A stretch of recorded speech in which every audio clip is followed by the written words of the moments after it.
What are we gonna play? I forgot. Oh yeah. Okay, so I got some new stuff we're gonna do tonight. I got plans. I want to get some videos out of this stuff. I put together some Pool 2 decks. We tried to play this one last night. We may go back to this because I still think this is like the meta deck of Pool 2, but it just did not feel good playing against Pool 3 decks. It's not, you know, an inherent death knell for it, but I put together a couple other things I wanted to play. This, I think, is also a pseudo meta Pool 2 deck. You know, there's not really any meta in Snap so much in the earlier pools, but if we're going to talk about metas, I think this is kind of one of the more meta Pool 2 decks. Plus or minus a few cards per taste, right? Everybody's got slightly different versions of stuff, but basically this utilizes Bucky Barnes and Killmonger, though, both of which are very powerful Pool 2 cards that stand up to the any level. These are both played at super high levels. So this is a good introduction to these cards for sure. What is a pool? Marvel Snap cards come in different chunks. They are like you unlock them in different groupings. Those groupings are pools: Pool 1, Pool 2, and Pool 3. Why can't I save this file on my other PC? Why is this being annoying? What the heck, dude? Why won't that load? Hey, Status. Thanks 100 bits. I answered your question without even reading it. I read somebody else's question. Whoopsie. Hopefully it still satisfied your answer though. Sorry guys, I'm just pulling up a graphic here so that we can get ready to play this deck. That said, I'll run through this deck real quickly. So this is a Pool 2 deck. Basically that means a sort of early-ish to intermediate-ish level of your collection. It has a few Pool 2 cards that I think are Pool 2 cards, but I'm actually doubting myself a little bit now that I say that. Like Killmonger, I believe he's a Pool 2 card. Yeah, Pool 2 card of Killmonger. Killmonger destroys all 1-cost cards, so a great tech card against some of those zoo decks you might be seeing, killing off all their 1-mana cards. Bucky Barnes is in here. He's a cool Pool 2 card. Basically just a really efficient way to empower destroy decks like this one with a 6-power unit on his death rattle. Effectively, when he's destroyed, you get a 6-power left behind. It's got Sabretooth in here, which is a cool card to destroy. Goes back to your hand and costs 0, which is actually really cool with Moon Girl because she can duplicate your hand to give you 2 0-cost Sabretooths. Moon Girl also works, of course, with Devil Dinosaur in here because he gets bigger the more cards that you have. You can also do things like duplicate your Novas and kill those to make them buff your board even more. And there's also some ways to just gain cards here to empower your Devil Dino. Agent and Sentinel both add cards to hand. Now, there are technically some counter synergies here. Like if you're playing out 0-cost Sabretooth, they debuff your Devil Dinosaur. You get smaller because you've played the cards. But you'll note that a 4-power Sabretooth is worth 4, and a card in hand is only worth 2 for Devil Dinosaur. So ultimately still a net gain there, and you don't always have both, right? So sometimes it's good to have one or the other. Hand limit in Marvel Snap is 7. It's all 7. Killmonger is one of my last Pool 2 cards to unlock. Okay, well, you're close. So I just want to double check my logic there. These are indeed Pool 2 cards, right? The Bucky Barnes and the Sabretooth and the Killmonger. You guys are actually a little bit better at keeping track of this than me because it's been literally months since I've thought about pools. Yeah, Bucky Barnes Pool 2, Killmonger Pool 2, Sabretooth Pool 2. Yeah. Okay. That's, oh, Agent 13 also Pool 2. Okay. So let's try this out. As is the case, this client, dude. As is the case yesterday when we tried to play Pool 2 deck in these higher pools, it might be a little bit difficult. I am playing against people with full collections in infinite rank, so we might struggle a little bit to find wins with what is effectively a lower tier deck or a lower pooled deck, but we'll do our best. We'll do our best. So just keep in mind, I'm basically playing like a budget deck against people with, you know, full-on meta decks, but that might not stop us. Actually, we might be okay. So Raft is interesting. We're gonna at least put 3 cards on Raft if we want with Carnage, but the 4th is not necessarily on the way. So maybe we still commit the Nova mid here. Maybe we can't really contest the Raft, at least with this particular set of plays. Okay, that's fine. Bucky Barnes getting eaten. Oh, we would have gotten it. We would have gotten the Raft play with Sabretooth off the top. No! And by the way, it does work if you're curious. Even though Carnage is destroying the cards, even though he's destroying them, as long as 4 are there at once, like even though he's there and he'll destroy them, as long as they're there all at the same time, it still counts for the Raft. You'll still get your 6 cost card. Okay, we can play this on turn 5, so I can just kind of put Deathlock there for now and see what's up. Just get some stats in play here for efficiency's sake. Okay, that actually worked out nicely for Storm. Yeah, we could go. Ugh, this curve's a little clunky. If I go for Killmonger left, of course we're adding stats, which is nice. We're removing the Nightcrawler, which is nice. I'm killing my Nova, which is proccing. I'm losing a fair bit of the Nova stat line. And I'm also I'm losing some stats on Carnage because I won't have the Carnage to eat the Nova. Nova will be gone. But I think Carnage will be fine. We still have Sabretooth, Bucky Barnes. That's still going to be powerful left. And I think this gives me a good chance to win, or powerful mid. And I think this gives me a good chance to win left because we're going to be at 12 power here. They're currently at 4, so they'd have to add 8 either now or later, which might not be trivial for them to do.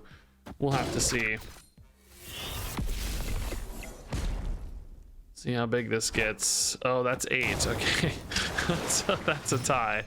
Yeah, it's gonna be 12 to 12. But I guess it's still ultimately good news that we played it in that case. So this is really one of the only good things we have left to do. So we'll go ahead and put these here. They're gonna scale a little bit. You really do want to kill Sabretooth this turn, though. You really want to kill Sabretooth this turn because otherwise you can't play him as a 0 cost.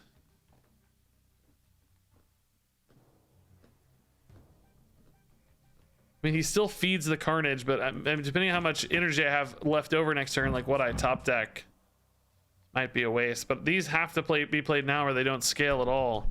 They're just not going to scale much anyway. But I can put the Sabretooth right if need be and just put the Carnage mid to add some extra power there. Oh, okay. Spider-Man, do your thing. I can't play anything there in hindsight. All right.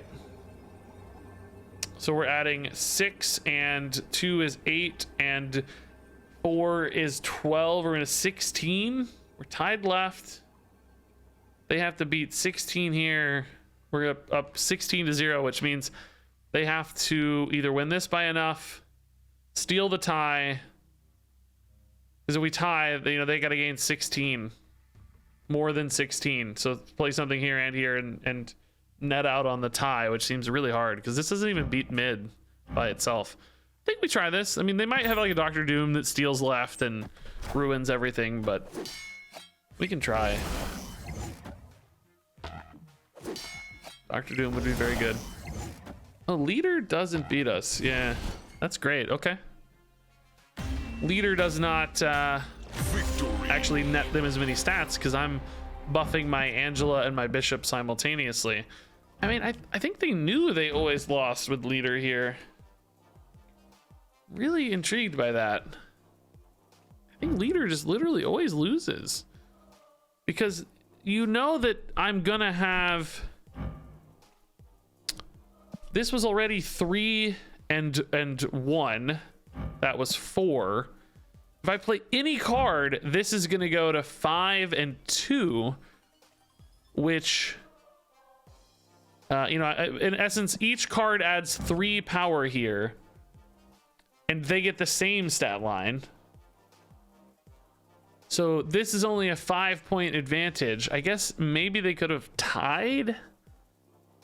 If I played one card, I would have only added 3. So maybe if they thought I played one card, they win. Because they win the tie here. Because one card equates to 3 stats. 2 cards equates... No, but that's not it. I'm already ahead by more than 5.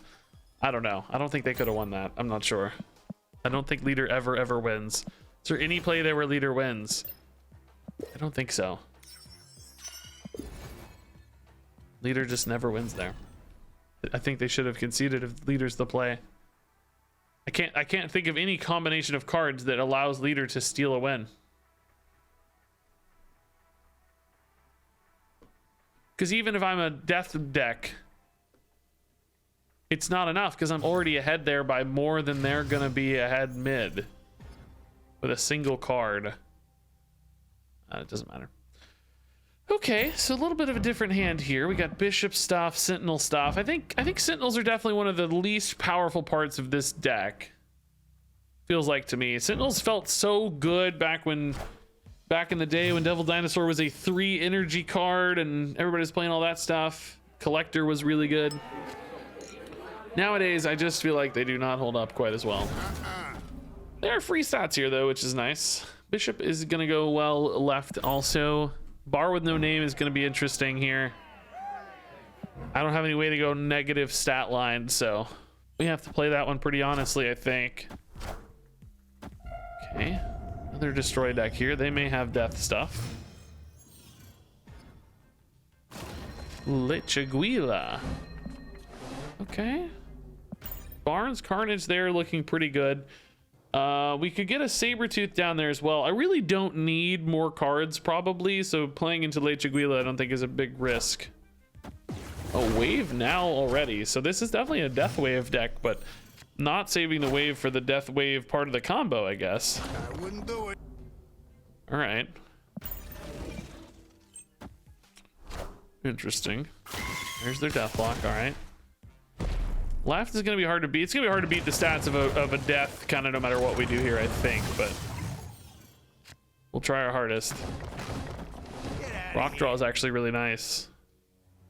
So next turn is like Sabretooth and maybe a Devil Dino if we're super lucky, but we're going to have a ton of rocks, so we're probably playing Moon Girl Sentinel, or no, I guess Moon Girl Sabretooth. Huh, this has got to be a bot. They're locking up. Wait, this has got to be a bot. The hood is really nice though, because now I have to win both spots.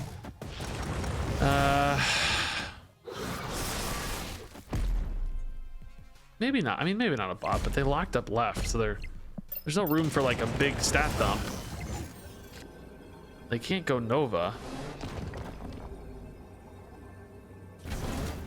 Nope. I don't really need anything there to win, so I can just play my 2 biggest cards here, maybe.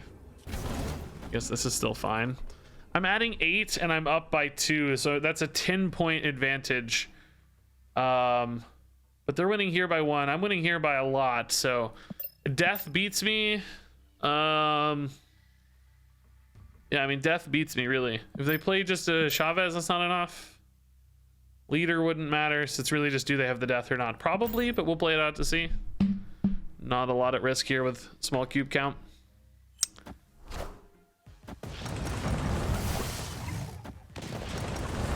You can try. Double Dino would have been a great draw, but a lot of rocks.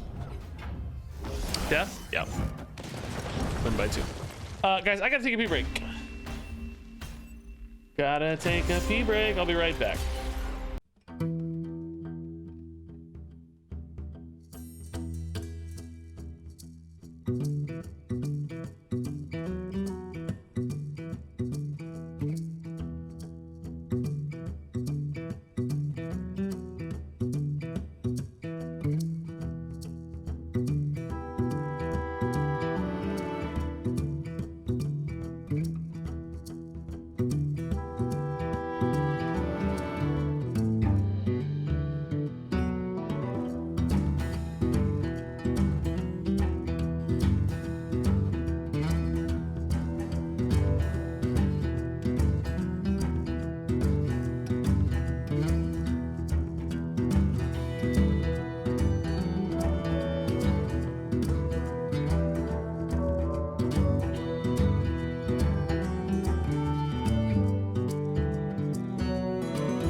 Ugh. Is it clear that this game isn't going to last based on launch performance? Oh, that would be a very weird conclusion. The launch performance has been insane, I would say. It was #1 on the App Store for multiple days and has had like 3+ million downloads, I think. If we were going to make any conclusion, it would be that the game is going to do well based on launch performance. In fact, it's still #1 on the Play Store. Well over 1 million downloads on each platform, so estimating about 3 million so far. I don't know if it's gonna last. That doesn't mean it's going to last, but if you were drawing a conclusion based on that piece of data, my conclusion would be opposite. I also hate to be contrarian to every statement, but also this game will probably pick up once they start promoting it more. I think they've already done an amazing job with promotion. They've done nutty, like I get social ads every time I'm on Twitter on my phone. There's been a ton of PPC ad push. There's been sponsored videos like the ones I did. There's been the crazy Samuel L. Jackson trailer. I feel like they've done a really thorough job with promotion so far. I feel like I'm just completely disagreeing with everything you guys say, which I don't mean to be contrarian. I just happen to have beliefs on both of these things that are counter to yours. That's okay. We're allowed to disagree on things. All right. Okay. So Angela, well, we probably just put the deathlock here, right? We go Angela on 2. We can go like Nova on 3. Killmonger on 4. Just doesn't really scale the Angela that well. Regardless, let's save the Nova here. We can do a little Angela Nova snipe with Killmonger to potentially scale our Angela to a higher stat total. Moon Girl Nova doesn't feel like it's as worthwhile. I really am scared to lock up that Angela left, so also kind of hurts to put Angela in sewer system. We're gonna take a gamble right here and see how it pans out. These are both pretty negative, so we take the risk, I think. +1 energy this turn. Okay. It does let me Moon Girl into multiple Novas, which used to be the most broken play in all of Marvel Snap. I'm not convinced it's quite as relevant any longer. I think the Moon Girl's really just here for the Devil Dino in this deck. This game is more of a win the location and then win the game.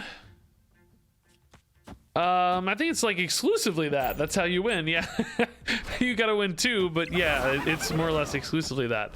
Interesting. Did not put the Green Goblin on the Angela lane. So that's intriguing to me. Wonder if there's a plan.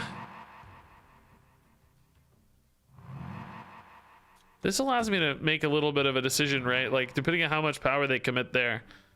I can kill the Nova or not. Just depends on what I want to do. This would be a great eat for a Carnage, by the way. So let's hang out here. This puts me with 1 draw still left, so this is fine.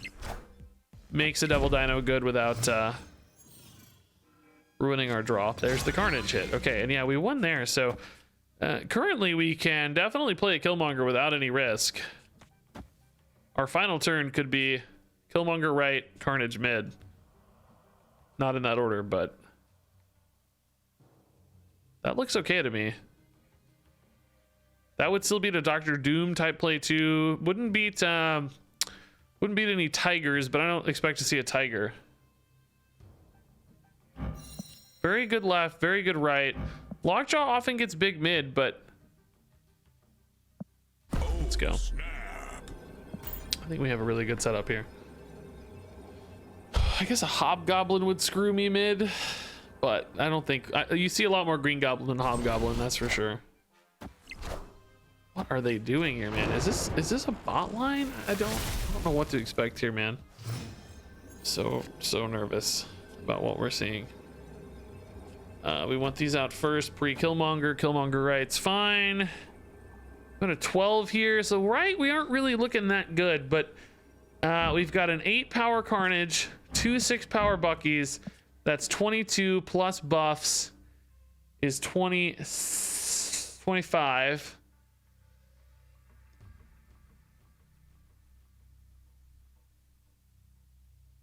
No, 23. It's some weird math, but also minus, but that's fine. We kind of negate that because they're there too. I mean, this isn't guaranteed, but I think it's okay. We got a shot. Depends on how they roll, really, right? They missed the Thor Foster. That's good. That's a lot of extra stats. It's really nice. Oh my god, dude. You're actually joking right now. Unbelievable. Unbelievable hit. Is this enough to win, right? No, it's... Dude. The armor both protects the sunspot and deny... Dude. It's so unlucky, dude. They lose so hard. They go to 6 here if this doesn't connect to armor. I'm at 23, we said, and I lose here by 1 point because of it. Oh my god. Snap. I did snap, man. I did snap. Yeah, unlucky or bot. Yeah, sometimes the bots know this stuff's gonna happen and cheat. They like can see the outcomes, literally know what's gonna happen and make like the most insane plays. That wasn't like an unusual play though. I don't think that was like bot crazy logic or happening or anything. Just that is so unfortunate, dude. Oh, that is a win, like, you know, not 90% of the time because they only had a few cards in deck there, but just all of that sequencing together, that's so unlikely. All right, we see the first Devil Dino for this deck today. Let's see how Devil Dino feels.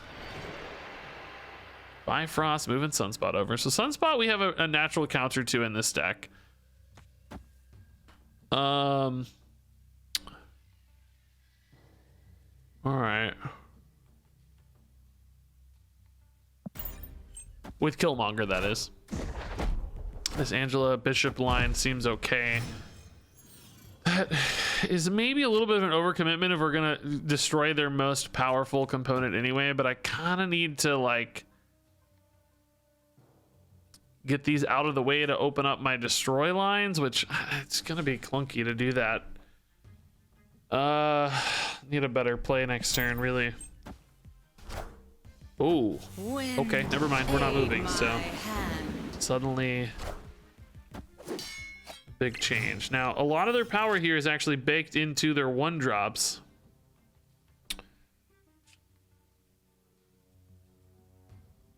We don't really expect to see an armor here, but we might still see something like, you know, they may commit.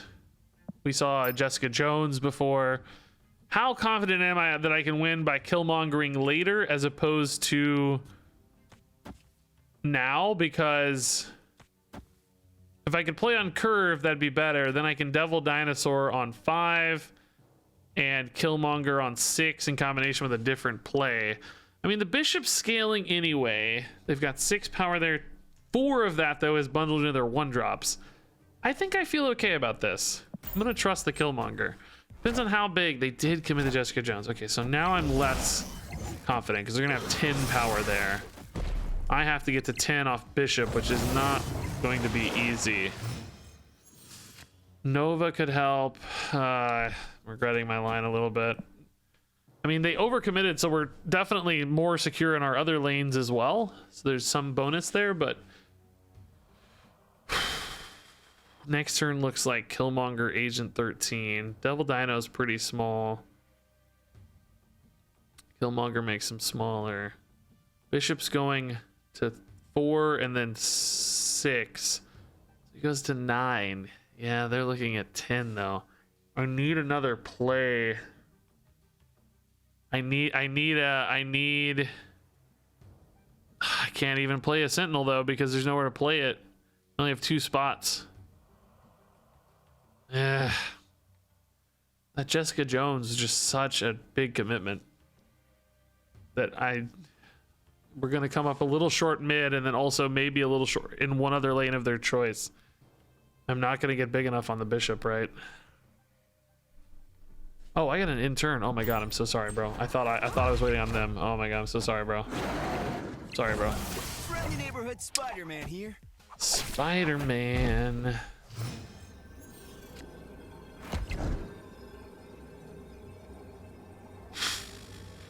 Okay. Interesting. Is there ever a world where I just hit intern?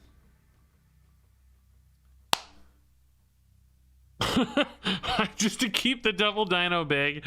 I'm up 8 on right. I'm up 8 on left. I mean, it's certainly not impossible that they hit for 10, but I don't think it's like, I don't think it's a given. Killing mid, we found out, just doesn't matter. I can't win mid. I'm removing 5 power there. They go to 10. I can't get to 10. I can only add 2 more. I can only get to 9, so that's not a line. I think we just intern, guys. They move the Nightcrawler, which gives them a little extra. Oh my god, it's a 1 power difference. No. Of course, if we play the Killmonger, though, they still at the same. They're just at 10 to 9 instead. So we did deny the Gamora. Well, Gamora's weird. I guess it's just probably the highest stat card they had because they Spider-Man. They knew there's no Gamora going there.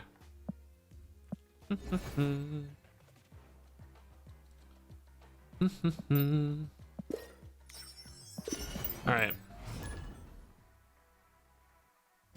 Why don't we pay Agent 13 right?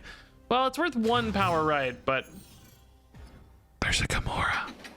Spider-Man decks have, well, I've been seeing a few lists on Twitter with Spider-Man Guardian stuff and Storm Guardian stuff to get bonus stats off your plays.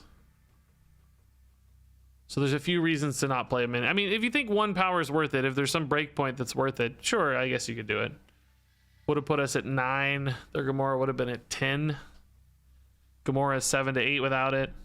I don't know. Certainly debatable. Okay, we can go ahead and start building left for a destroy lane. Talk about my hair care. I just get the wig every morning. Put on the wig. It's really easy.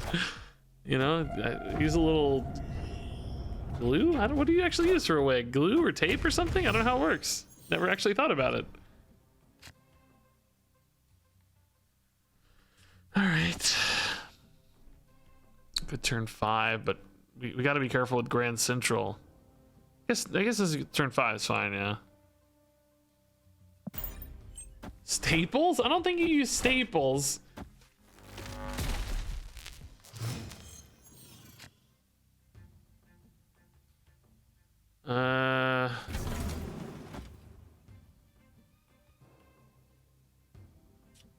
Really don't want to lock there, so let's... Well, no, we know what we're doing next turn, actually. We can lock here this turn, right? Next turn, Sabretooth Carnage. Turn 6 is Dinosaur Sabretooth. Or maybe Dinosaur gets pulled to Grand Central. We don't know, but... Yeah, we might as well lock. We're not going to play there next turn, even though we can. I think it's okay. Bishop continues to scale, so it's not like we're limiting ourselves from ever getting points again. It's just that...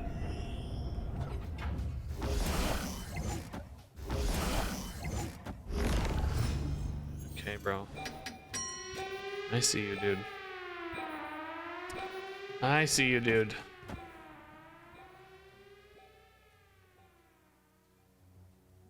I mean, it's gonna be a competition here, man. I don't know.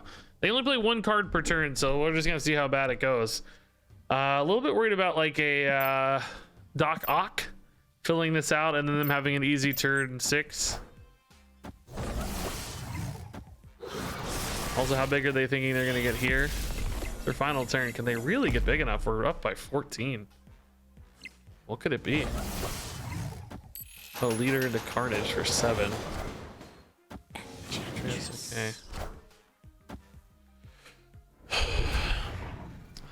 really annoying. That costs me power. Dino is 11. Can they beat 11? They honestly can because of Magneto. They really can. So if anything other than Sinister had gotten played, we could have added a Sabretooth for 3 additional power here. Imagine like an Angela there instead of these stupid Sinisters. That's pretty unfortunate pull. Literally any other card would have been fine. Well, I guess Deathlock's bad. No, he came in late though, so yeah, every other card was good. Really just the Sinister that was bad. I mean, we'll try it again. We're probably gonna lose by 1 point here, but that's okay. Worse things have happened. We'll be all right. At least the Enchantress came down pre-Dinosaur. That's one thing to look forward to. Oh, okay. Yeah, we're all right. What do you know? Yeah. The leader interactions with, like his Carnage is a 7, right? Because he revealed second. If he'd been revealing first, if I'm not mistaken, I believe his Carnage would be a 2 because he would show his before it had anything to destroy. But since mine destroyed first, then it copied the like finished version of mine as opposed to the base version of mine, which clearly a big difference there from a power spike standpoint. Makes a big difference. I really like the snap. You can often guess your opponent's turn 6 plays and play around it. Yeah, no, that's true. There's a lot of counterplay if you can read their deck and understand what they're about to do. I will continue to maintain that I think this game actually has a lot of strategic depth.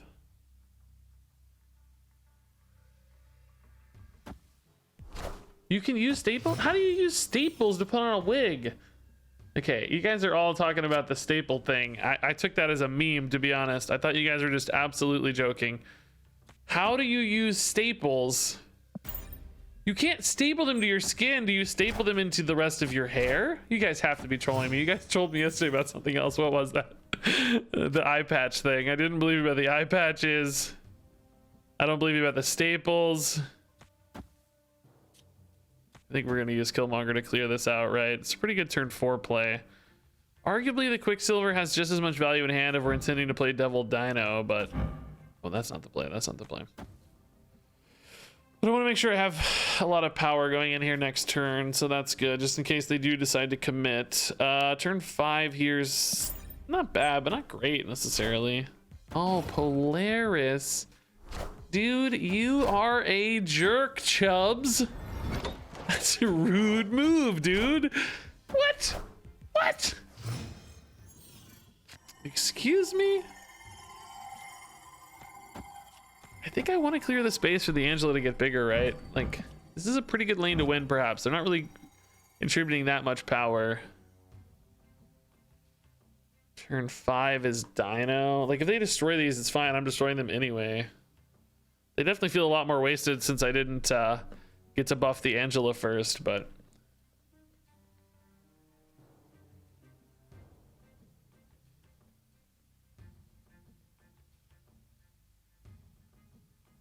I've noticed that the game comes down to a 50-50 at the end.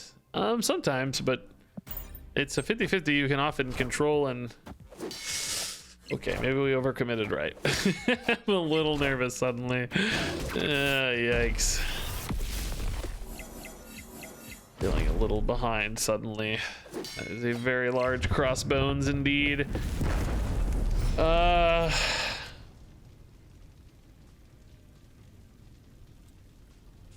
I can put 4 power here. Devil Dino's getting super small. It's 4 power. Next turn I have Dino and a 4 power.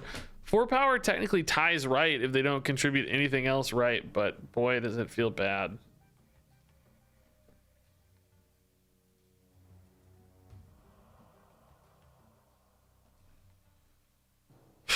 Oh man. We're not looking good. We're way behind. That crossbones was huge. We've got power in the wrong spot, you know, like a few things here are not going our way. It's gonna be really hard to swing this back. So Devil Dinosaur here is presumably going to be, well, not presumably, he will exactly be 9 power.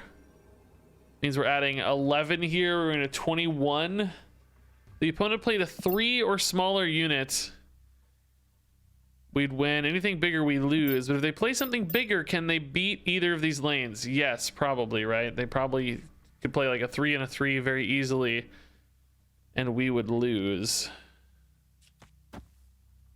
But we'll play it out. It's fine. I would probably concede here in real life, but for you guys, I'll play it out. They only played there. It's the Agatha turn, so I actually win left and mid. Unbelievable. The Agatha made some pretty reasonably good plays. Being that it was controlled by a bot, a bit of an overcommitment perhaps, but wow. Okay, cool. The 2-force did enough, man. That's actually kind of a steal. I can't believe we actually yoinked that one a little bit. But hey, this deck's winning a fair bit, guys. We're actually doing okay. I mean, the wins are scraping by, to be fair. We're getting a little bit lucky, a little bit, it's really close. But again, we're playing against pool 3 decks with a pool 2 deck. So I think it's completely fine that, we're...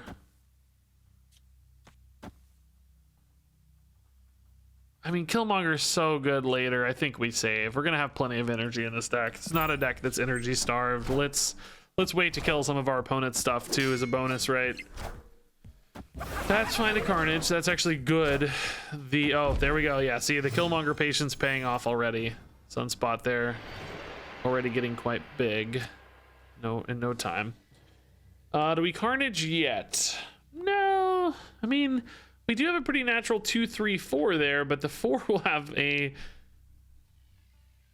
small hand by the time we play it. We'll draw on 3 and we'll draw on 4. So I guess I would put 4 cards in hand for the Moon Girl on 4. Carnage would be better off with a Bucky Barnes though. If we hit a Bucky Barnes, I think we wait. We have time. Turn 5 in particular seems to be really good for Carnage in this deck. Sabretooth as well. Yeah, this does kind of show our hand a little bit, but that's okay. Not a problem too much. Usually not a giant risk. Debris. Oh, that's just even better for the Carnage. We might have to play Carnage this turn just so that they don't disrupt. Clearly this is a deck with some disruption. The Bucky Barnes coming in just a hair late for me. We could greed a Moon Girl here and play for a double Carnage turn or double Carnage setup so that I get the Bucky Barnes. I'm really exposed to a Green Goblin, or no, they already played a Green Goblin. I guess I'm only exposed to Hobgoblin. I guess I'm exposed to Viper a little bit, pushing a rock over, but then I could Killmonger the rocks out of the way. I'm gonna greed it. I'm gonna greed it a little. Let's push. We're playing a weaker deck on average. I think we need to push a little bit. It seems like it might have paid off. Seems like it might have paid off.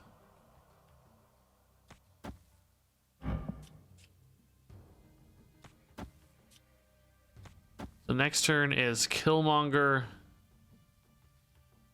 We can't really do a good Killmonger and... Well, if I'm gonna, I need to Killmonger this turn actually, because I need to create the space for the... Actually, I need to do this. And then next turn, Carnage. Yeah, that's the play. Again, we're actually at a little bit of risk here, but we should snap here pre-Killmonger because the Killmonger on the Sunspots and the Kazar build essentially really good. They are actually revealing first here as well, so they may dump even more 1-drops. Now, I'm a risk of like Professor Axes and Vipers and Goblins and a handful of different things, but ultimately still taking what is a pretty big swing here, I think.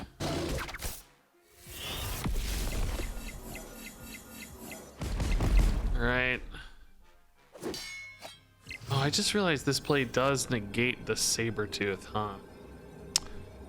I didn't think about that. Like, I can't play the Sabretooth. I'm turning him into 2 power instead of 5. I didn't think about that.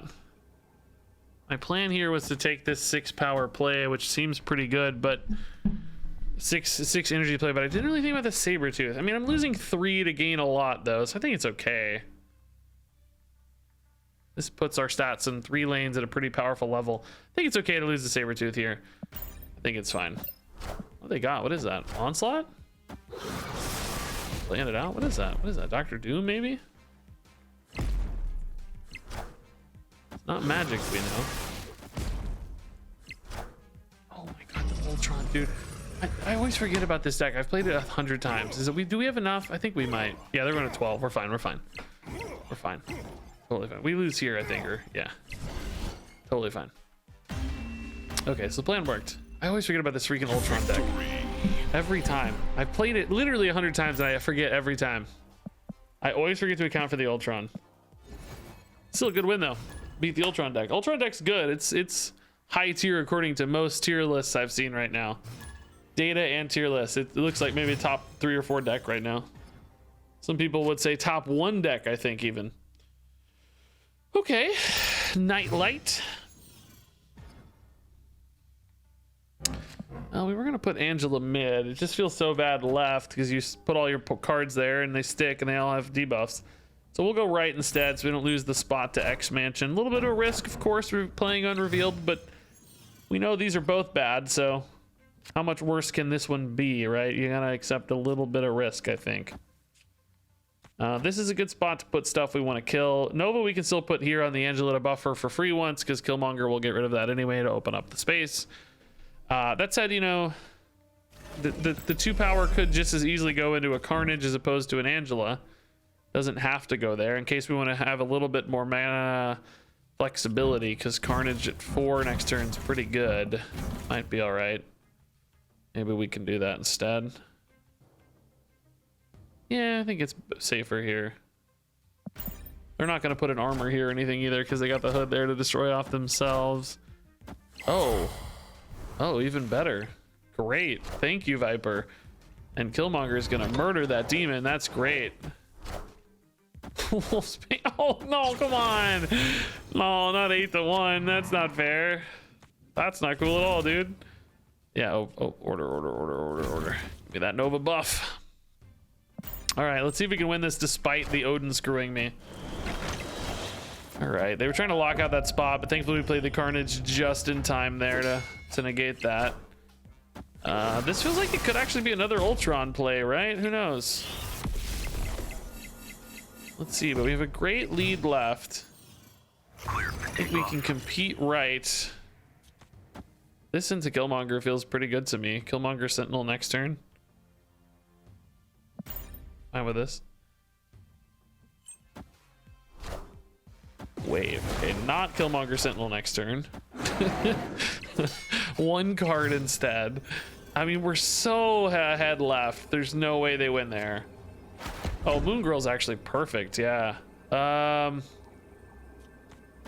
We're adding stats there, but honestly, that's the place we need. Well, I don't know. We're adding so many stats off Moon Girl. Maybe we go left just to shore it up because Moon Girl's adding. Well, let's see. He's at 11. He's gonna be at 15. So that's gonna be 26 to 12. That's a 14-point gain. Even Death doesn't beat that.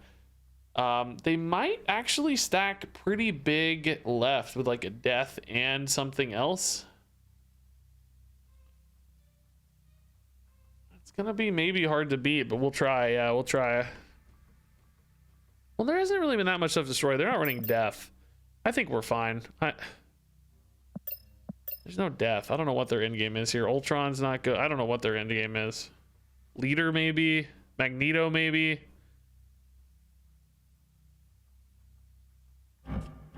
Magneto might be a 50-50 depending on the Wolfsbane or the... Oh, Devil Dinosaur is a 5 now. It doesn't get Magnetoed anymore.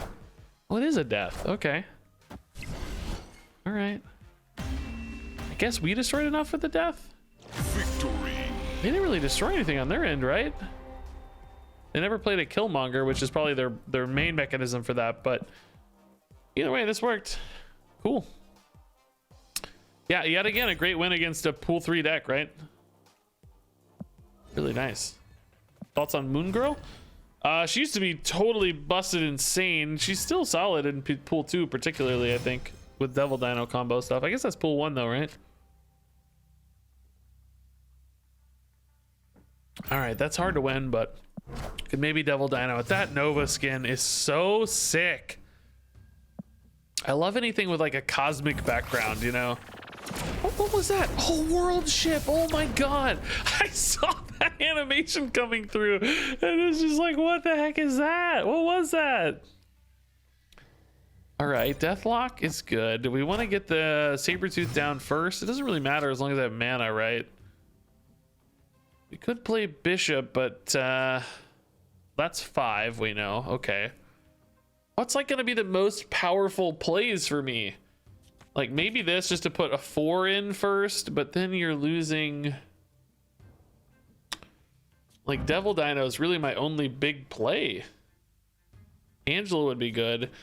We're probably better off just going Bishop into like Sabretooth. I mean, Bishop's only ever a 4 though. So that's not good. It's gotta be Deathlock to start. Gotta be Deathlock to start. And then Sabretooth worst case. Now we know they've got a 2 and a 5. They decided to snap. I'm cool with that. We'll play it out. 2 and a 5. And a 4. Oh, are they gonna eat these? They might venom these. But why play the Mysterio if you're gonna venom, I wonder? Because it doesn't really make a difference, right? Angela goes to 5, which is probably the best I can do. I don't have anything bigger than 5. Right? No, we don't have anything bigger than 5. So yeah. So Angela's fine to commit. I guess they're gonna venom? Mysterio doesn't do anything. Maybe they thought it would be 5. I don't know. We could play for like an Agent 13 to try to get a bigger thing, but we're just gonna try to hit the Devil Dino. That's really the only way we can compete. Okay, that makes sense. Just stack up the Carnage. I'm worried they don't have enough mana, but I guess the Sabretooth makes it worth it. Wish we had the Nova to do the same thing. I think we're screwed, right? Devil Dino doesn't seem big enough. I could do this exact same play, but I'm down to no mana next turn. It's the problem. I would only have 8 and Devil Dino. I just have to top deck Devil Dino and hope for the best, but I really doubt it. Oh, that's sneaky good. Yeah, Taskmaster. Sabretooth. Devil Dino does not feel big enough, and it's also not here, but we're going to call a bluff, guys. We're going to be a Shang-Chi deck right now, okay? Because we don't care. I hate doing that though. I don't care about my cubes. I can easily risk. I don't think I would make that play in real life, so maybe I shouldn't. You know, like it's easier for me to bluff because I have nothing at stake. I think that's rude if I steal cubes from people. If I'm just abusing my rank to do that. I'm not going to do that. Never mind. I'm not going to do that. We can't get there, so we'll retreat. It's fine. Escaped. It's going to be really tough to beat 9 and 9 there. In fact, I don't know if it's going to be possible to beat that. Shang-Chi, but we don't have one. We could have tried to hit a Shang-Chi off Agent 13 the turn before, I guess. Might have been our best out. Never seen the World Ship. Yeah, it's one of the like super rare locations. There's a few super rares like Ego and World Ship, and I think District X is pretty rare, but not as rare. They have like different percentages to show up, you know. I think World Ship and Ego are the two like most rare. Is there another one on that level? I'm trying to think. I don't remember. So this is certainly a good little pair. And a good Devil Dino Moon Girl hand. Oh, TVA is pretty rare, but I think TVA is still more common than Ego. I've seen TVA like probably 10 or 20 times, maybe even more, and I've seen Ego like 4 or 5 times, you know.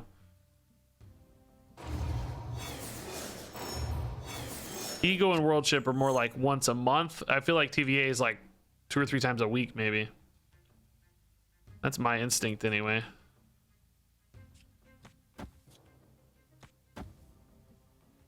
Okay. Maybe we're actually just carnaging next turn, huh? Let's maybe put this here. Angela right. Or mid, I mean. Crossbones. Man, I haven't seen a lot of Crossbones. I guess the same guy played Crossbones earlier. He had that. What would deal with? Oh, this was the Agatha guy, right? He had the Agatha stuff, I think. That sounds familiar to me. Crossbones, dude. We could go here to mess him up, but it actually does matter because he's gonna get Agatha played out a turn sooner. We wasn't he the Agatha guy? I think so, right? I'm gonna do this. I don't mind sacrificing the stats here at all. Like, it doesn't matter to me that much, but for him, it messes up his Agatha.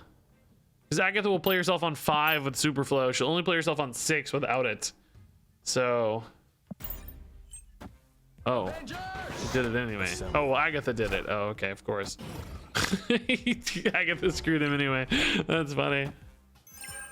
I'm 77% sure we played this Agatha earlier. Is how we know this, by the way, in case you're wondering.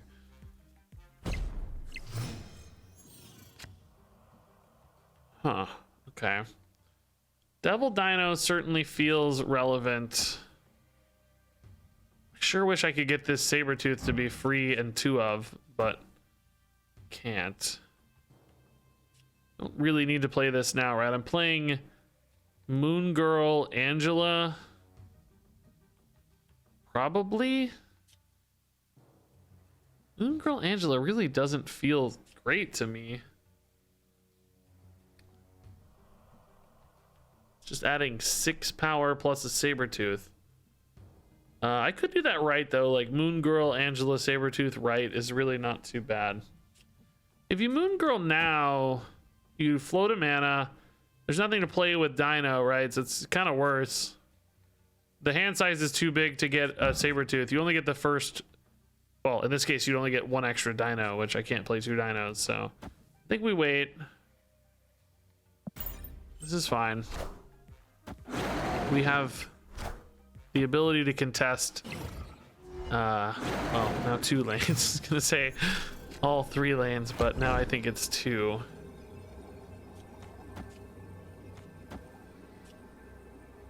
I think this is pretty nice.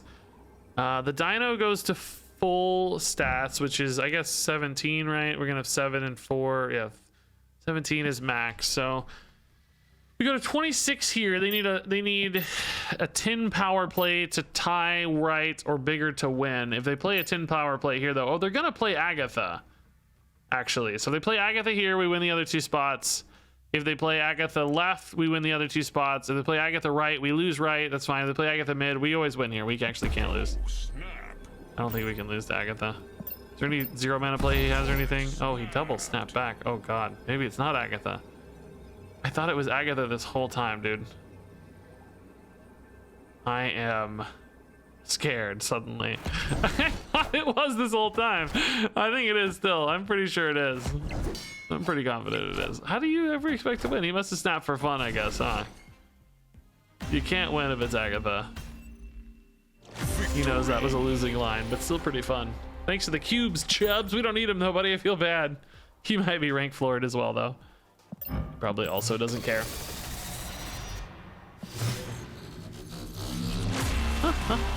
Ultra Sabretooth. Getting so close to full basic infinite connect collection, guys.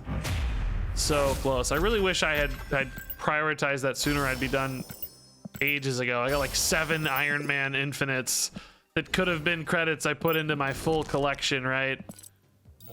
How close are we getting here? Let's see. Here's all my infinites. Basic card infinites. It's beautiful. Oh, you guys can't see it. Hold on.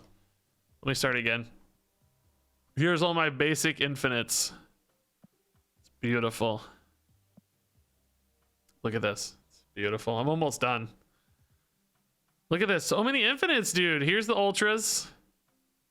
Probably 1 deck worth of ultras or so. Legendaries is the next most common. We got a lot of legendaries after infinites. I got a lot of these. I mean, there's still a lot, actually. This is still a lot of work. Hardly anything below legendary, though. Poor green guys down here. The green bros with yellow energy shooting out of their hands. They're not my favorites. Even the yellow girl with green stuff shooting out of her hands isn't my favorite. So, getting close, though. Do I have the highest collection level of anyone? No, I know there's at least 1 person because there's kind of an unofficial leaderboard.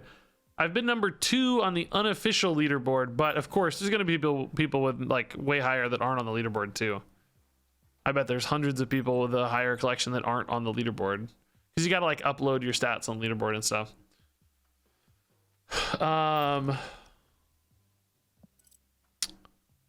Okay, what was I? Oh yeah, I was gonna look at all infinites because I made a bunch of infinites, of course, that aren't like. I wish I'd used these credits on this crazy like rainbow 4-color Angela thing. Dots Angela could have been a upgrade on a different character. So I have like so many infinite Angelas, dude. This one looks pretty good actually. The base card is my favorite, I think. Is that the base or is that a rainbow one? Yeah, that's the base. I don't know. I'm just not as big a fan of the rainbow foils. I don't know. I really don't like these rainbow cube foils. I think these look just not that interesting to me. I don't like those as much.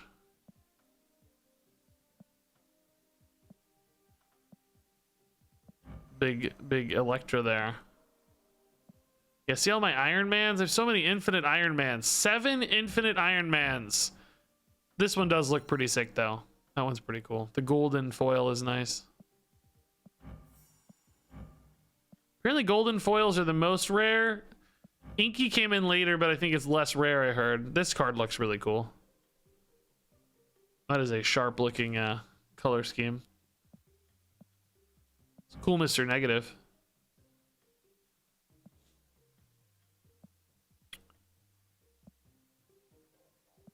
This is a cool Psylocke. Beautiful. So my goal now is to get every base card to infinite and then every variant base. It's like this is a base variant. It doesn't have any of the modifiers. I want to get every base variant to infinite, right? So the base card first, then any unique independent variant, right? Then modifiers on whatever my favorite versions of any given card are, or just whatever upgrades me fastest, I guess. But I want everything that's like the base version to be upgraded. This Angela, dude, like look at that one. That's crazy. This blade is the best looking card in the game, I think. This is the best looking card in the game. And I'm hesitant to upgrade it because I know the infinite version is going to look worse because this like pinky frame, this like pinkish red frame is a perfect match for this artwork. The lighting effect matches perfectly. Like look how cool that looks. Dude, that's cool.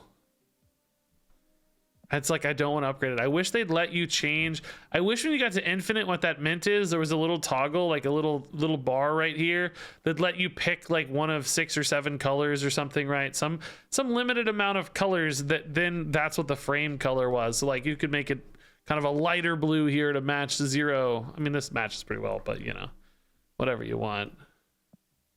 That would be a cool explanation of how it's infinite.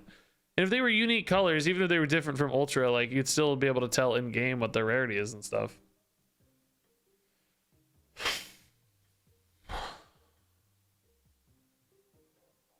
Taskmaster's always a sharp looking card, I think. I mean, this border doesn't match perfectly, but he's a cool looking card.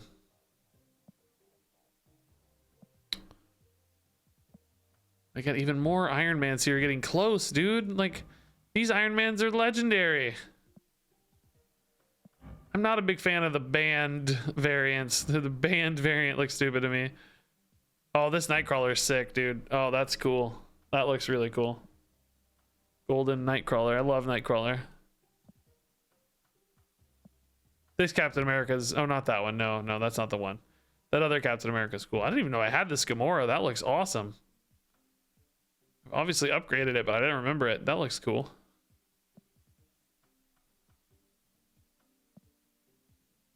Juggernaut. I got a lot of the pixel variants. I would like to have a full pixel set too, maybe, because I think it's the only one where you get a full set. A lot of the other variants, you know, are just selected characters and stuff. I'm assuming pixel will be a full set, which would be cool to have a full set. This one looks kind of goofy, but I feel like some of the pixels look like low detail and like the poses are pretty straightforward, but other ones look really nice, like really nice poses. And hey, look, it's Pirate Kingpin patches.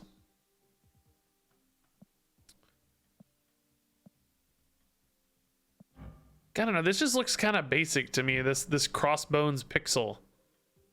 You know, just kind of, I don't know why, but I feel like the Like the Craven just, I don't know, has more detail to me. Like the pose is kind of more dramatic.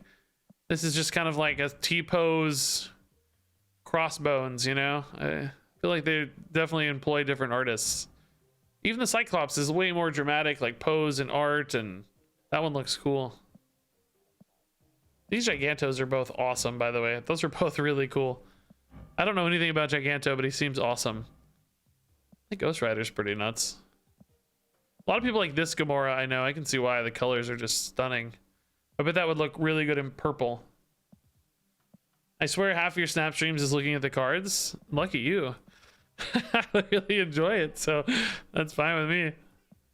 Oh, this Korg is one of the cooler ones. He's like scared of ghosts. It's cute. Everybody loves this with good reason. It's awesome. Hey, the Rimple dude, thanks for the Prime sub, man. That's really nice. Pixel Star-Lord looks pretty cool. I like Pixel Wolverine pretty well. Background's nicely detailed. Yeah, I wish tokens changed as well. Like, I get it, because a lot of these art pieces are things that already existed, and they, like, repurpose them for the card game, because, you know, Marvel owns the card art, and they can use it in the card game. So, you know, some things they might not be able to just, like, go and be like, hey, artist who drew this thing 12 years ago, we need you to go draw a squirrel for us, buddy. In the exact same art style. Like, I get it. I understand why they don't, but it would be nice. It would be nice. I actually feel like let's just play like one more game with this. I feel like this deck's been working really well. We're winning a lot of games for a tier 2 deck, for pool 2 deck. So I'm happy with how this has gone. A good little destroy opener. Carnage Bucky Barnes is just such an easy, good combo, right? It's really nice.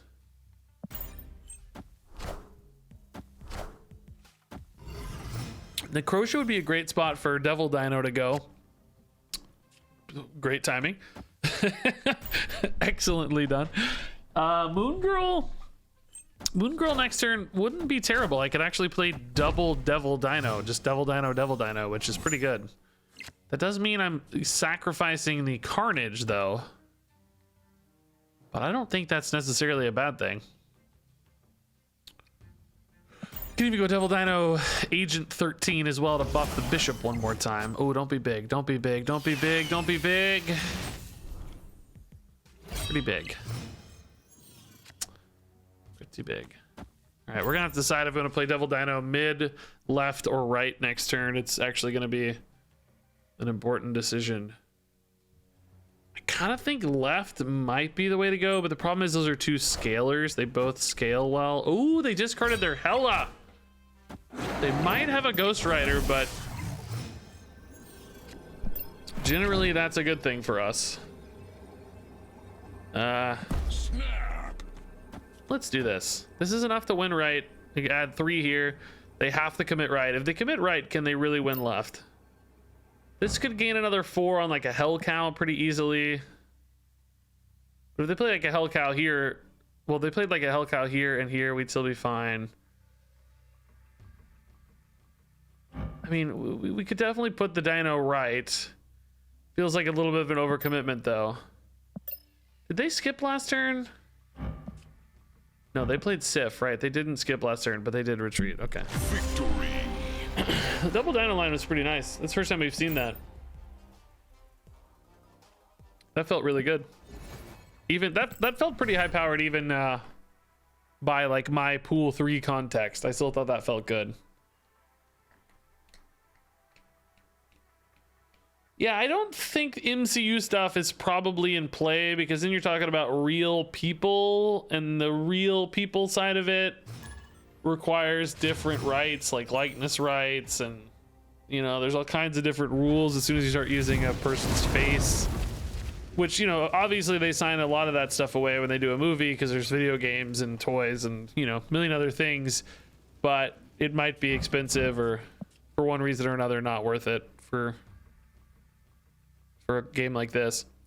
We're gonna hold. We have a limbo situation here, so a lot of extra energy to work with this game. I think we're probably playing a bot, if I had to guess, but we can scale off the Bishop this way more if we play him before any of our other cards.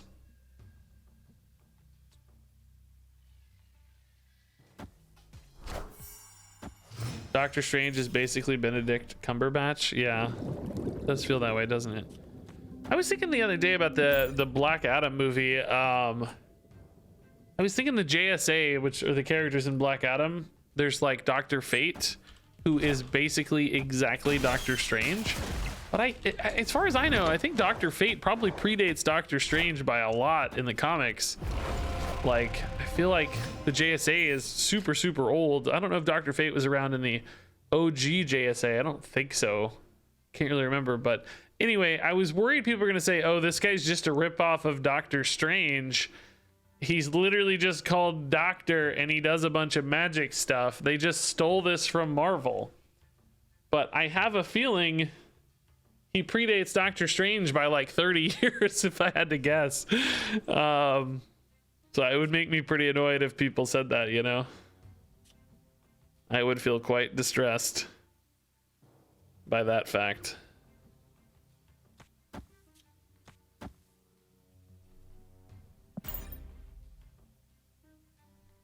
But I just know that's what the movie-going audience would say, you know? Google says Fate was 23 years before Strange. Yeah, exactly. I love the JSA. I probably want to see the Black Adam movie, but for some reason it kind of looks boring. I don't know why it looks boring to me, but it kind of looks boring. But I'll probably watch it anyway at some point. Because I love Hawkman. I love Dr. Fate. Love Atom Smasher. Like, I was actually a pretty big DC Comics guy for a while, so...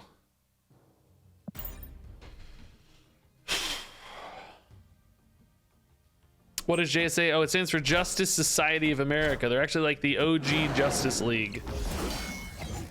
The Justice League before the Justice League.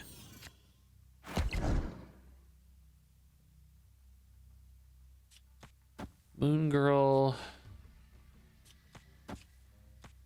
Carnage? Or I guess we're better off the other way around, huh? That keeps Devil Dino really big. That puts us at 14 left, which is an advantage, and then Bishop scales enough that they'd have to play right as well because he's gaining 2. I like this because it basically puts us ahead all 3. It means they have to contest all 3 positions pretty well. Now they do have that Moon Girl play, so I don't think that's impossible by any means, but I feel pretty confident here. Let's snap. I think this is a bot. They might make a bad play. I don't know. Well, that seems fine unless there's something that moves over here, because definitely good mid. And oh, I forgot we're playing Limbo, guys. I forgot we're playing Limbo. That feels like a bot play yet again. I'm gonna be honest though, I forgot we're playing Limbo. I could have thrown in a Sabretooth if I realized we were playing Limbo. So ignore me. Don't do the things that I do. Are we safe for a Killmonger here actually though? Because that removes an Angel here, which definitely puts us ahead more right. And this wins us left confidently. Well, not confidently, but barely at 17. This doesn't negate the Devil Dino too much. We could go for the Agent 13, but that's just a tie. So yeah, we could go for the Sentinel as well. I guess this is honestly a little bit safer play. We don't really need to snipe that Angel. Who cares? Because this keeps the Devil Dino maxed for any kind of crazy middle location swings, and wins left as far as we know. So outside of like a Blue Marvel line or a situation like that, we should be okay. Should be fine. Again, I think it's a bot, but this used to be an absolute 100% indicator of bots if they had the Inkify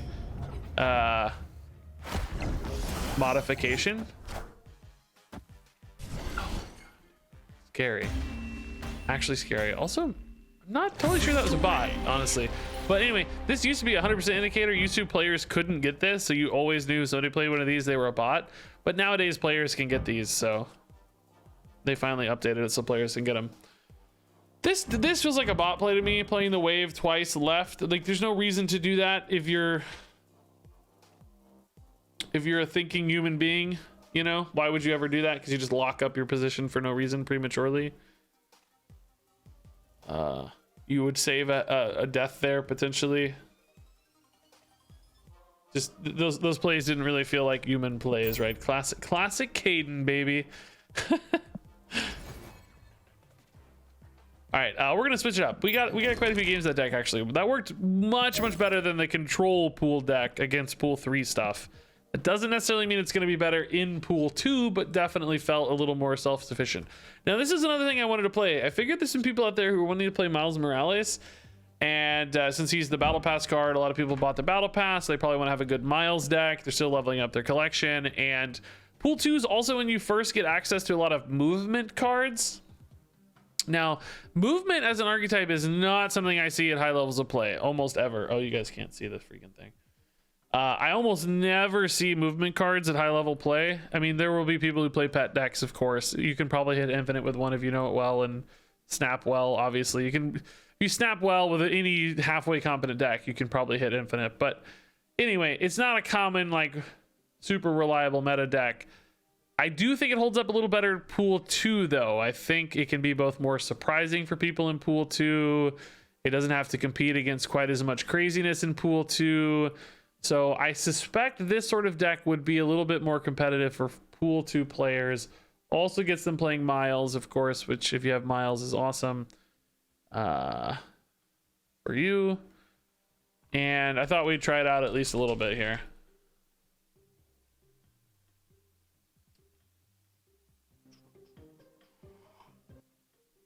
I guess I can show you guys the deck in case you haven't seen these before. Heimdall's the big like move finisher. He will move your other cards one location to the left, which procs all kinds of move bonuses. Miles, if a card moved, he costs 1, so that's really cheap, a 1/5. Hulkbuster will merge with the card, giving it the stats, which can be great when you're talking about things like a multiple min, which when it moves will copy itself. So if you have extra stats on it, it'll copy itself with a buffed stat line. Vulture gets big when moves. Doctor Strange moves stuff. Cloak moves things. Okoye buffs stuff like multiple min. This is really not that good for this deck. It's just there aren't a lot of great cards in pool 2. Craven gets bonuses when moving, when stuff moves on him anyway. And this card used to suck. They buffed it. They doubled his effect, and he's still not that crazy.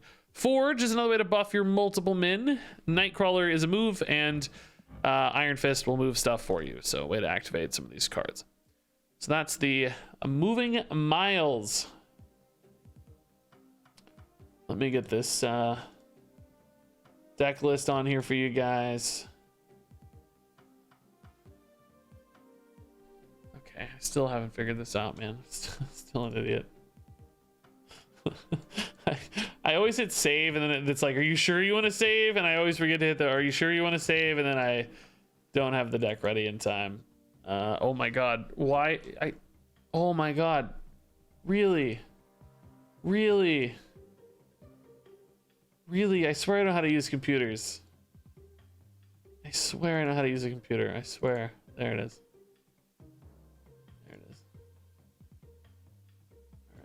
Wrong one. Moving Miles, pool 2 movement deck. All right, let's do it.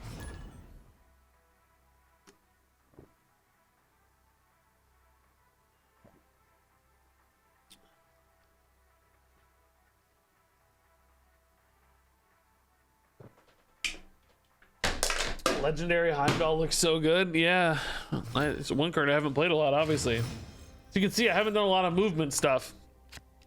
These cards are all low level for me. Most things I can put together fully infinite. This is a bunch of legendary stuff. So I'm gonna get some meaningful boosters here tonight. I queued up the wrong deck. Okay.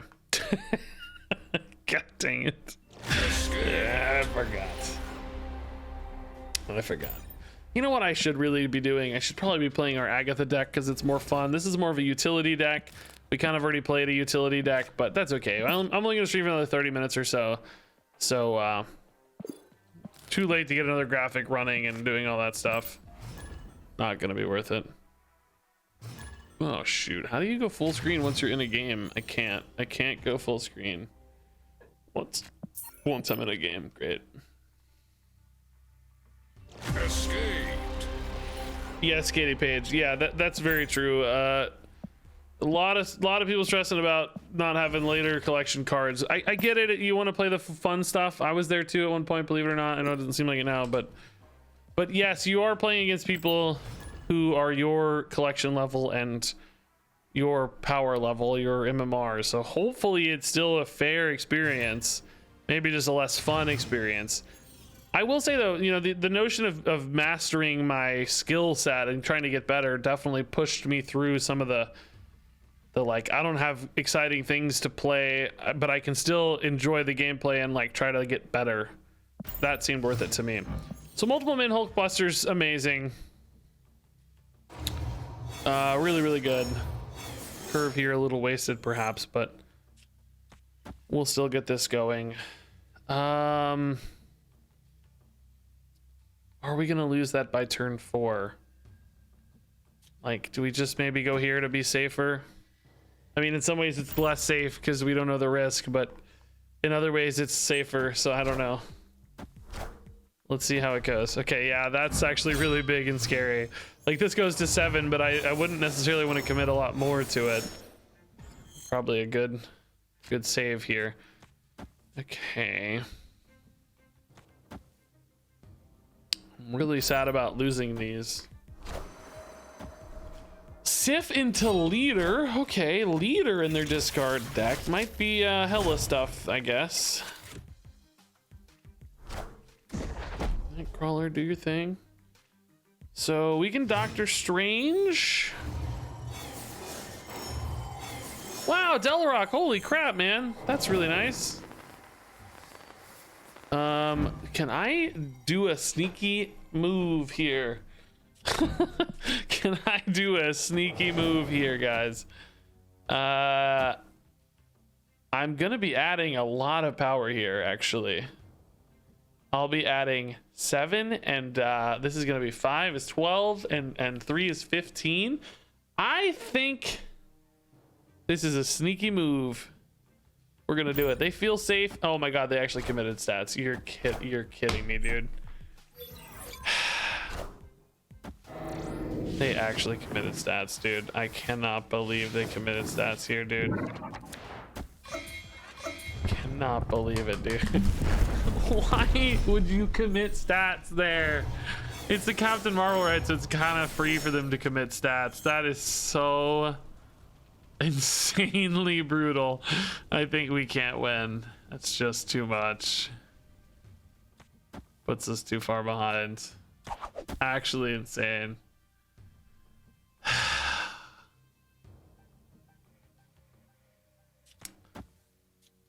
I mean, there's just no path to victory anymore. I'm just giga dead.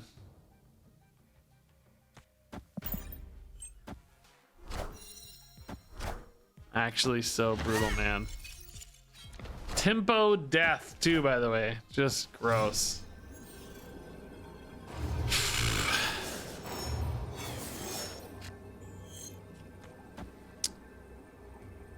GG. Man, that was so like, come on, they added 6 power. If they added 5, we were fine. And if they added none or 4 or less, we were just absolutely going to murder their board. So sad. That was a really good opener too. What a loss.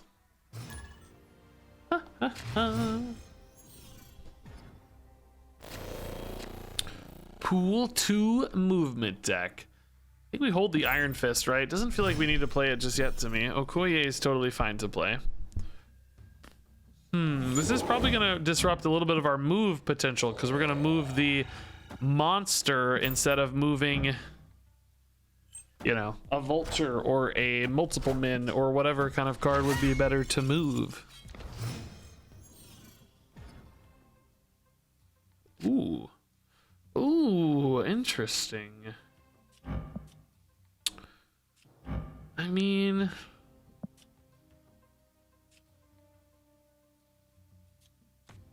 we could go like Craven Cloak and move stuff into the Craven lane.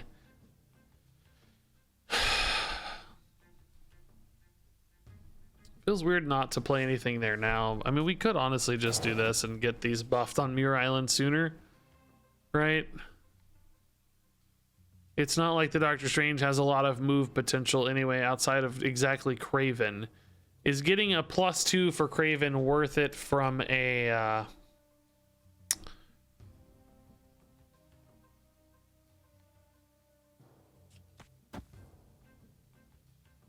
you know, like, is this worth it? Iron Fist is actually a card I don't even really want to play here.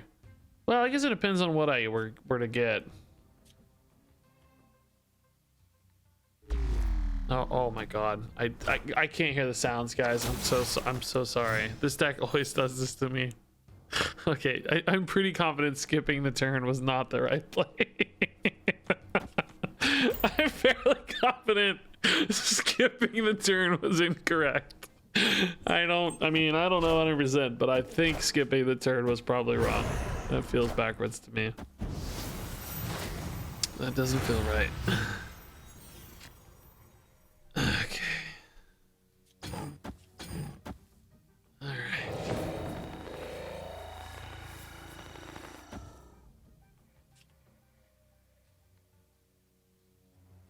I honestly don't know the way to play this. I'm just gonna throw some cards down, guys.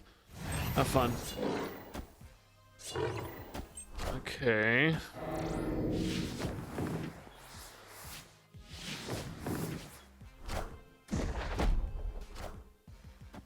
So I can move a Nightcrawler to the right, and then Heimdall. I mean, the opponent's obviously gonna have some bonkers combo. Heimdall mid means I get a Craven and a Cloak. Oh no, I get everything except the Nightcrawler. Nightcrawler buffs the Craven along the way. Am I better off here maybe and ditching the Nightcrawler? The only thing that messes up... Oh no, I get all four to move. I do ditch out of this lane. So we've got like White Tiger, we've got Hazmat, we've got Ironheart. There's a lot of things that kill us here. But I just want to see this anyway. It's really fun to watch. It's very enjoyable to see.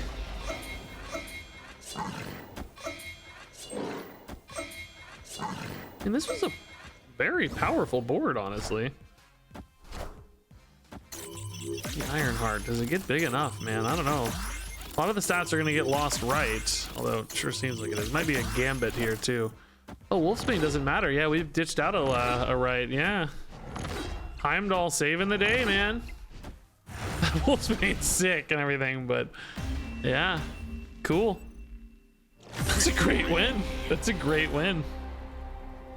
Really nice little win. And I skipped an entire turn. So here's your takeaway, right? You too can play this deck, but you'll have 5 extra power on board from a Hulkbuster because you won't skip your turn. So you're gonna be even better than me. When did I feel like I had a good tier 3 deck? I don't remember specifically, man. It's been a while, frankly. We really want to forge the multiple men. So I need to go, and then we want to Iron Fist the multiple men, but we can't do both,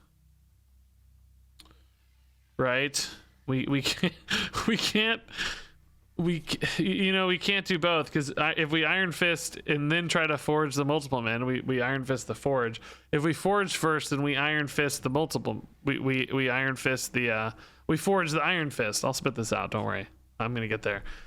I think that means we probably just forge anyway, but maybe we just save the Iron Fist for a different card. What other cards do I have that are any good? Vulture? Yeah, something like a Vulture would be worth it. Yeah, we can wait. That's fine. That's totally fine. So we'll go multiple men, and I guess we'll play it here. And then we try to hit Doctor Strange. We try to hit, of course, Cloak.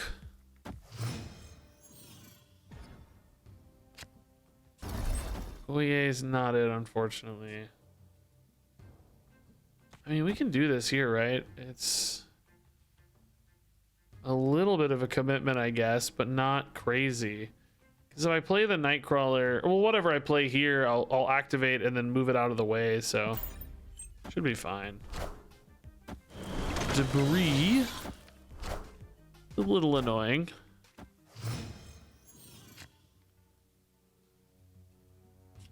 Honestly, we can kind of miles. I guess it'll be 1 mana next turn, so I don't really need to. Might get summoned for free, as might Heimdall next turn. Okay, man, we just don't really have any good plays here. I feel like the Raft is gonna have to. Oh, that's a movement card, ironically enough. Okay.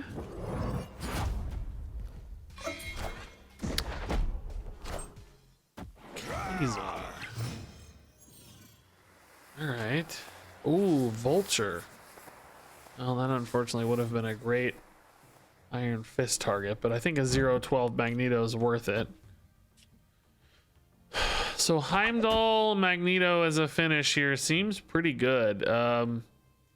If we get Heimdall now, though, unfortunately, off this, I'm not going to get anybody to... Oh, no, I will. I'll have space. I'll move 2 over. No, I'll move 1 over and then 2 over. So Vulture would move as long as I move the Nightcrawler now. We get Magneto, of course, that's fine. We get a free Magneto. Oh, no, no, that's not the... Oh, that's not what I'm reading that backwards. I'm reading that backwards. Oh, my God, I'm reading that backwards. I'm reading that backwards. What am I saying? I got to put this here. I want the Vulture to move. I read that backwards. I was thinking this is one that pulls stuff to it, pulls one out of hand. Thought it was Grand Central Station. No, we want the Vulture there. Also, why didn't I put the multiple in there? I thought this whole time it was Grand Central Station. Oh no. No, the limbo screws me. No, no, the limbo screws me. Oh, my hands. I'm just too full, guys. I have too much stuff. I need them to play a Killmonger. This pulls over a multiple man. Well, I might hit Miles too, though. I got screwed, dude. I got screwed, bro. I mean, am I ever better just dumping a bunch of power here and hoping for the best, right? Because I think they might try to lock up more board space. Maybe I just go really big here and hope for the best. Because if they try to lock out board space, I'm going to be in trouble.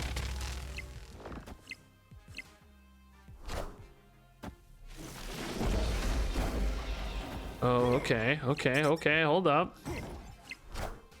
Okay, Blue Marvel's annoying, but I'm winning right. Do they have a Mystique? I don't think this is impossible to win. They've got to add quite a bit here. I mean, it's not a ton, but it's significant. Yeah, we'll see how it goes. I read the wrong card for half the game, and then... Might be a, I don't think it's a bot. I don't think... Oh, the Mystique will be enough. Yeah, that's enough. Really enough. Feels very significant. Oh, it's really close, though. Holy crap. Look how close this game was. I just did nothing, literally. Just really close. All right, that was a clumsy game. We could execute better there. I literally thought we were playing Grand Central Station the whole game. The one that pulls a card from hand, not the one that moves stuff. That was actually a great location for us. I just didn't notice. Thankfully, the way they countered it, it would have been a problem anyway to try to play towards it, but... Okay, this is really, really frightening for us. So this is a little weird play, but a lot of people play... Well, I think... Actually, maybe I'll play it next turn, because I think he might play a Goblin or a Rock. And I think playing a Nightcrawler there to block the Goblin or the Rock could be a really big deal. But we want to do that into turn 3, I think. So we're going to play that there as kind of a sneaky hold to block a Rock or a Goblin. That's the debris right there. No, they can't play debris because they'll have one there themselves. Wait, I thought he was... Is this a different guy than was... Oh, no, this is the guy who was playing the Hella deck. Oh, this isn't the debris guy. He won't have those. So not actually relevant.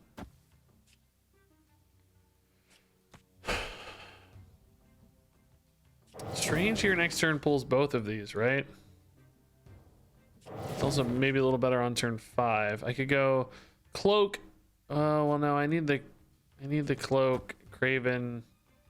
That's a turn late. Turn 5 is fine. Cloak mid, Strange right. Oh, I gotta play Strange right first and then Cloak. Yeah, that'll be fine.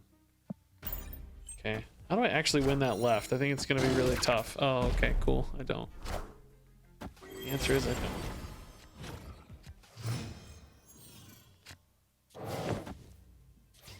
Strange pulls both of these, right? I'm not crazy. I don't know how this works. I think he pulls both. Does he only pull one? It says cards. You should pull both, right? Captain Marvel. That basically means she can't really move out of there, right? She'll always lose. Okay. Now I can move these back next turn. Or at least this one. It's final turn. So what's our best move here? We can't really ever beat Captain Marvel, sadly, but she also can't leave. So that's worth something. Oh, I could. Can I can't vulture my way there, can I? The vulture doesn't go there, so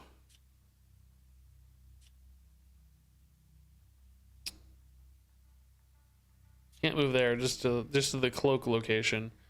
I could put a Miles there for 7, I guess. Miles goes there for 7. I buffed him and then moved him. No, I didn't. No, I didn't. I moved the Forge. No, that's the same problem we had before. No, I didn't. Nah, I moved the Forge. No, I think this is the most stats we can get, right? Just put this here so Captain Marvel can't leave. I think this is our best play, but I don't think it'll be enough for the record, but I think it's our best play. Hella gets real big, real fast. Yeah, sadly not enough. Can't quite beat left. And I could have just put the Miles there though. Why didn't I just put it there? Why did I have to move it? Why was I so focused on moving it? I mean, in that case, I actually would have had 7 here.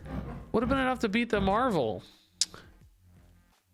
Why was I so focused on moving it there instead of just playing it there? I don't know why I wanted to move it. Move it. I like to move it.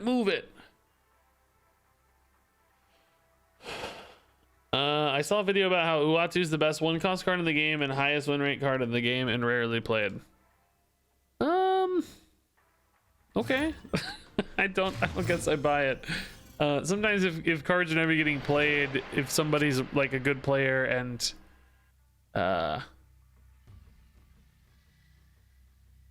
just like has a pet card and they put in their decks, like they'll win a lot with it, you know, but it doesn't necessarily mean the card is good. It just means the card is being played by a good player. You need sometimes more data to give a full assessment. Also, I don't really know where people are finding just raw card stats. I have seen that somewhere, but I don't know where. Where is that at, maybe? Deck builder, card stats. Here we go. Card stats. Win percentage. I don't see Uatu on here, but let's see. Hold up. Oh God, sorry opponent. Sorry, Mr. Ellipses. Sorry, I was looking at stats. Here you go, card stats. This patch, who actually want drawn win rate, really? Highest drawn win rate cards. You don't see Uatu on here. Anywhere, in fact. Where is he? Escaped. I'm just gonna concede this game. We're oh, the opponent. Oh, I feel bad. Oh, dang it. They conceded for me, maybe. Feel bad. How do you spell Uatu? Uatu. Uatu the Watcher has a 53.79% drawn win rate. So, I guess I don't know what data we're looking at, but yeah, Medusa is very, very odd. Oh, maybe we need to go to this season. That's the same, yeah, season 5. Yeah, I don't. That really surprises me. It's I mean, it's not a huge sample size. 4,000 games is not enormous, but it's not terrible.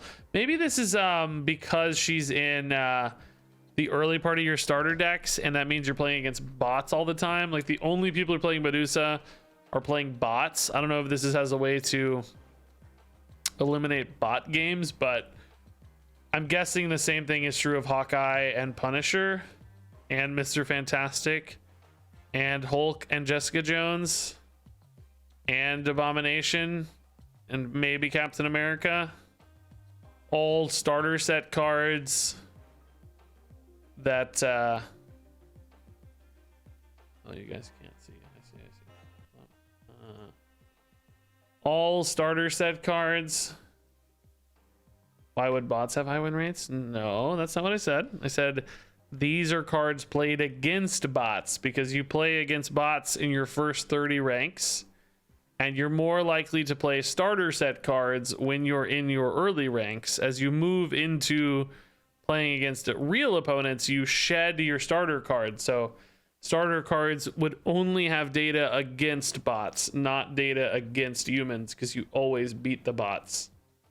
So they have a higher than otherwise expected win rate. You know what I mean? Like the sample is biased because the opponents are worse.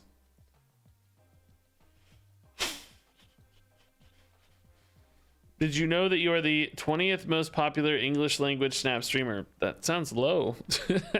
I'm always number one when I'm online, I feel like. Really? How's that determined? We're number 2 right now. Nemo Goods got us beat.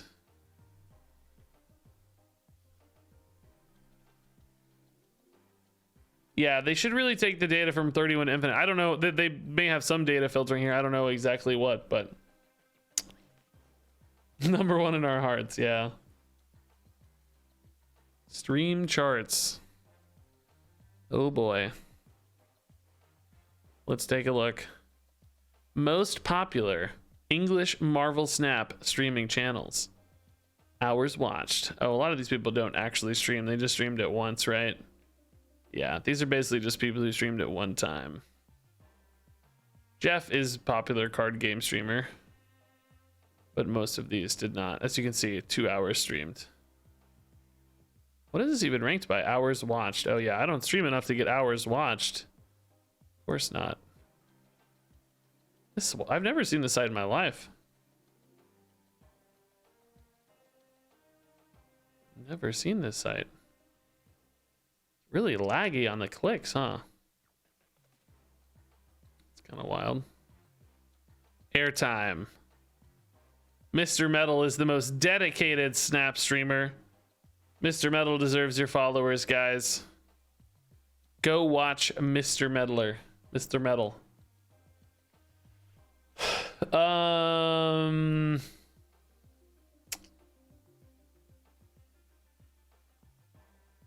I'm one of the top 100 and I don't stream. Wow. Brutal, brutal, brutal. Thanks for the link, by the way. That's always fun.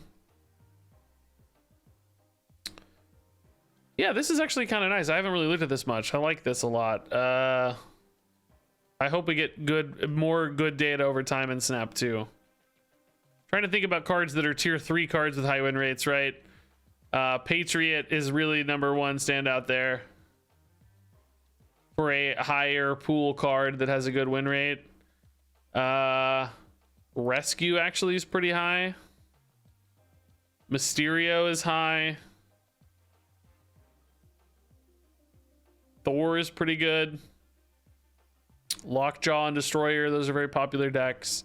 Cerebro's good for a drawn win. Oh, that makes sense because your deck loses a lot when you don't draw Cerebro, but when you do, you're really good. It is true that us looking at drawn win rate is, for combo decks in particular, a little, because, you know, unlike, say, a game like Hearthstone, you know, against an aggro deck, drawn win rate's a really good metric in Hearthstone because sometimes you'll draw a 10 drop that is dead in hand for 5 turns and you lose the game because it's so expensive and greedy and you never get a chance to play it because it's a 10 drop. In other words, its mana has a significant impact on its drawn win rate because that affects its playability. So sometimes drawing it and not being able to play it lowers your win rate. So drawn win rate is a really good metric for games like Hearthstone.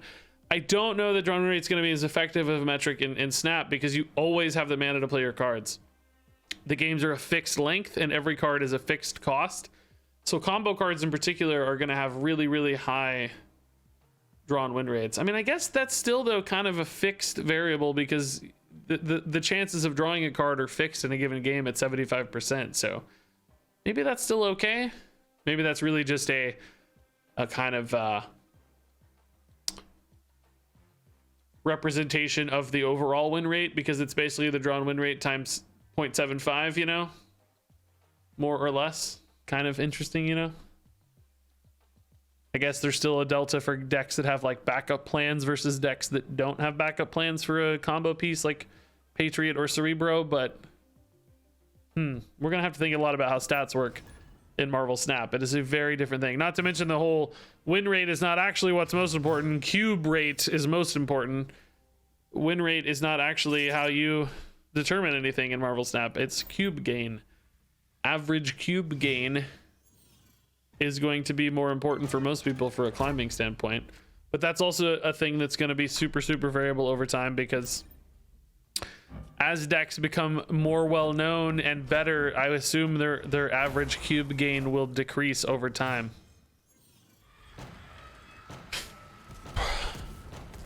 Okay,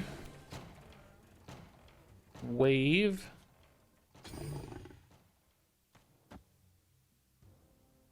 Doctor Strange next turn. I don't really know how to play move decks, by the way. These are really hard, and I'm talking about other stuff. I'm distracted, so. Yes, BKP. Absolutely. A lot of people play for too much tempo in Marvel Snap, I think. You can wait very often. Losing 1 or 2 energy or 3 energy early is not as detrimental as most people think. Less so than other card games, I think. Also, as you said, knowing and retreat is really important. I notice in particular when I am really loose with the retreats is when I'm not climbing and when I actually really tighten up and focus on retreat values. That's when I do best. Basically, when you want to stick around and say, oh, maybe I'll do it, maybe I'll get there, like maybe it'll work, right? Maybe I'll make it work. It's gonna be great. I'm gonna make it work. I did not have a way to move these back out. I just realized that might be bad. I only netted 10 power with no way to move those again. Heimdall is gonna move just Nightcrawler at this rate. Could play Heimdall, I guess, here and move Vulture Nightcrawler left. That leaves 2 spots, but I don't get Kraven to move. Because Squirrel Strange block there.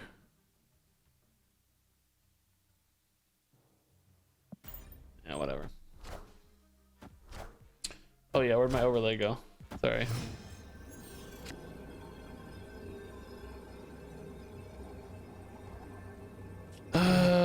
We get big Vulture stats there. We add a little here with Heimdall, but I do this, is that any different? No, it's no different, right? Same difference. I mean, we're definitely dead.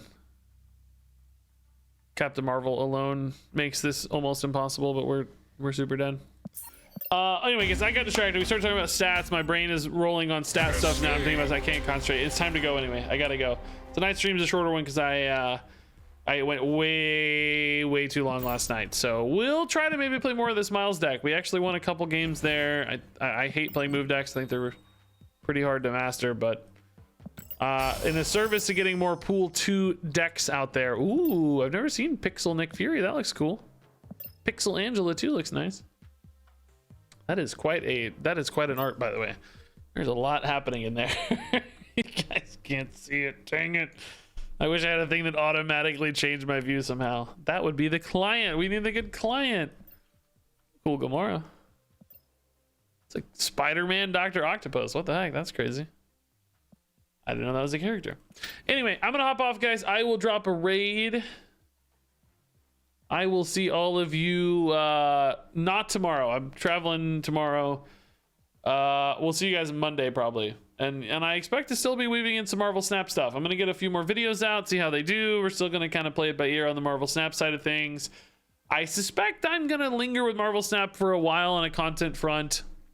may ebb and flow a little bit depending on Hearthstone. You know, clearly if there's a Hearthstone expansion, I'm not going to be playing Marvel Snap that week, I would guess, but we'll see how it goes. I would at the very least like to you know, get into a cadence after this first week or two where I cover a lot of stuff. Maybe just cover like the news of Marvel Snap, like locations and new card reveals and any major new game modes, or you know, hop in and do a deck on a new card or talk about a new card. That sort of thing is definitely something I could see getting into a regular cadence, like a video once a week or every, you know, maybe 2 a week, whatever.